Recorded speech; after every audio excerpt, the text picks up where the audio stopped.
We bought a farm in Illinois, Johnson County, right in the heart of my territory, and hunted it that fall. Running cameras, we had, I think, 3 different shooters going into the season. It was our first fall on it, had very, very, very limited deer history. So we got busy with the blinds and stands, had it all set up. Several of us shared camp a few different times and hunted, but we never harvested a buck off of that. We found out that 2 of our neighbors had killed. We saw photos of those, really good deer, happy for those guys. But then as season progressed, there was one deer that we had nicknamed Ribcage that was just a tall tine, symmetrical 11-pointer. And he was very random on cameras. It was almost like every time we showed up, he was gone. And then when we would leave and go home, we would get photos of him on the cell cams. So I went through the hunting season, hunted hard that fall.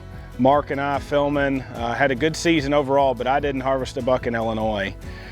Christmas time, I just throw all my stuff in the closet. I put the bow away, put all my camo away, and just decide that, you know what, I'm done for the year.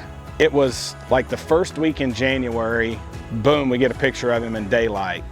So I immediately started talking to one of my business partners. He's also a Whitetail Properties agent and a really good friend of mine, Jason Wallen. And we were sharing pictures of the deer, and he said, if you notice, the last 3 or 4 times he showed up on that camera in daylight, we've had an east wind.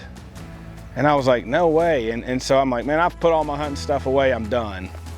Well, it wasn't 2 days later, sitting on my property, actually looking down about where I'm sitting now.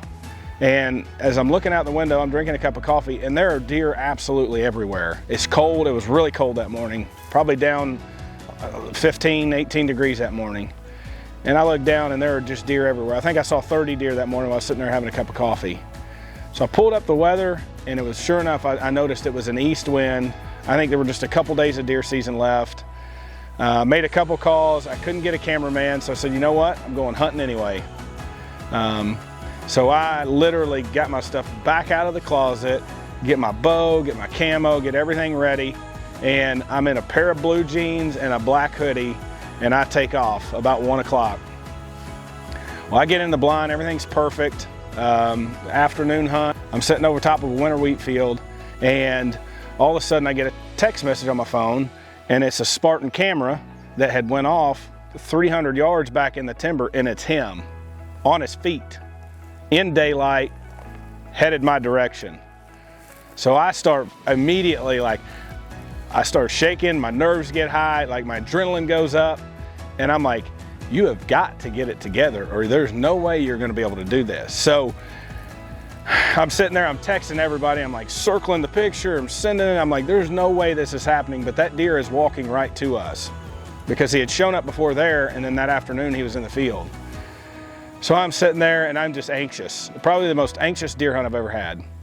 All of a sudden I start seeing feet from deer coming down the hill about 150 yards, and my heart rate just is racing, and then a doe would pop out, and then a doe would pop out. And it probably took him 45 minutes to travel that way. But when he did, all the deer had came out, and when they come out of the timber, they could go to the right and go around this finger in front of me, or they come to the left and they come right through. And it just seemed like it was really sporadic. Some would go that way, some would come this way, some would go that way. And he steps out, and I'll never forget, he was probably 80 yards at that point, but he just steps out, and it's almost like he puffs his chest up, and he just kind of looks around. There's another little buck over there, and he just stares at him, and that buck runs off. And then all of a sudden he put his head down and started walking right up towards me. And I had, between the banks blind and the tree line was only about 35 yards. So I knew if he was inside of that, it was game over. And sure enough, he comes and walks right along that edge. Doesn't have a care in the world, stopping to feed every 3 or 4 steps. And I'm literally sitting down just like this, and I draw back right before he hits the opening, and he hits the opening, he stops naturally. He's got that front shoulder out, and boom, just make a perfect shot. And I literally can remember, I just dropped my bow, dropped my bow. And I'm sitting there and start tearing up, just freaking out, because this is a big deer, and knew I just made a perfect shot on him. And it's like 2:30 in the afternoon. So I've still got like 2 hours of daylight. And I literally just started calling everyone. I was FaceTiming my brother, my mom, I FaceTimed Liz, I FaceTimed Mark, I FaceTimed some clients, and I've never done that before, never had that kind of reaction, because it was a special deer to me. Number one, me and some buddies had decided to invest in land, and it's a lot of risk, but in this situation, a lot of reward. Also, I knew it was going to be my biggest buck to date. So I'm calling everybody, and of course, called Dave Skinner, and he's in Bowling Green 3 hours away, and he says, I'm headed that direction. So anyway, I get the deer, get recovered. Liz brings the kids up, so I've got them to share that moment with, and at that point in time, I didn't know how big the deer was.